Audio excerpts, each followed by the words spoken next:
Once upon a time, in 16th century Renaissance France, two very powerful women passionately detested each other. One was Catherine de' Medici, Queen of France, mother and master strategist. The other was Diane de Poitiers, fashion icon, designer, and mistress to a king, aka Catherine's husband. It was here at Chateau du Chaumont in the Loire Valley that much of this royal battle over power took place. Welcome to Chaumont-sur-Loire, one of the most photogenic small towns in France. It is just a short drive away from the royal towns of Amboise and Blois-on-the-Loire, and about 3 hours away from Paris.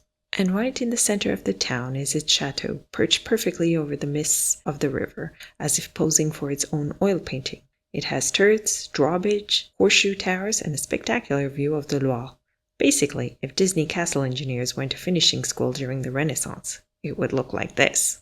The original castle here was built in the 10th century by Odo I, the Count of Blois, but that is not the castle you see today. In 1465, Chateau du Chaumont was burnt down by King Louis XI because its then owner, Pierre d'Amboise, backed the wrong side in a civil war. Oops. But the king kindly allowed Pierre's son, Charles, to rebuild the chateau, hence the elegant building you see today, a glorious style with the mix of Gothic foundations and early Renaissance flair. Fast forward to the 16th century, and here comes Catherine de' Medici, King of France, mother to 3 future kings, and master of the long game. But at the time, she was the long-suffering wife of Henry II of France, who was busy hanging out at the nearby Chateau d'Amboise with his favorite mistress, Diane de Poitiers. Catherine wanted to stay near the seat of power, but not where she would have to watch her husband frolicking with his mistress every day.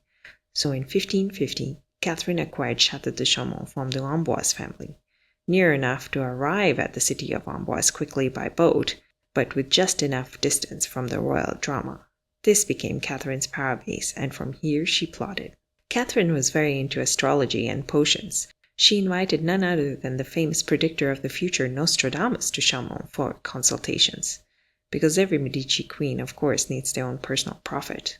By the time King Henry II died in 1559, Catherine was fully ready to get her revenge. While it was technically her 15-year-old son who was the new king, he was inexperienced and of course needed his mother. Catherine took charge, and among her first orders of business was to get Diane out of the way. Catherine's husband, King Henry, had given Diane de Poitiers the stunningly beautiful castle, the Château de Chenonceau, aka the castle that was famous for its bridge gallery spanning across the river Cher. It was Diane who had that gallery built, and this was very much her castle. But after Henry II's death in 1559, Catherine announced that she was banishing Diane from the royal court and taking over her castle at Chenonceau. Not to worry though, because she was placing Diane here, at Chateau du Chaumont instead. Now while Chateau du Chaumont is lovely, this was a serious downgrade. Older, gloomier, and filled with servants and townsfolk loyal to Catherine. This was not going to be great. Diane de Poitiers lived at Chateau du Chaumont for a short time, sprucing it up as best she could. She added gardens and brought her decorator's eye to the interiors. After Diane's death, the castle descended through her granddaughter, but then was sold several times. It passed through the hands of several dukes, counts, and rich landowners. It was eventually designated as a historic monument and donated to the French government in 1938. Today, Chaumont is a museum packed with history and open to visitors. It is also home to the International Garden Festival and its contemporary art installations. Every year, dozens of artists and designers transform the gardens into a surreal wonderland.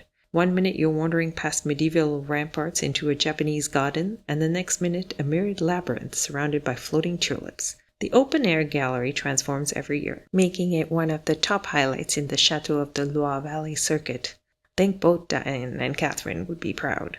For more information on how to get to Château de Chaumont-sur-Loire in the Loire Valley, there is a link in the description to my website for more details about visiting the chateau. If you enjoyed this video, don't forget to like, subscribe, and hit the bell for more stories from France and beyond. Thanks for watching. À bientôt.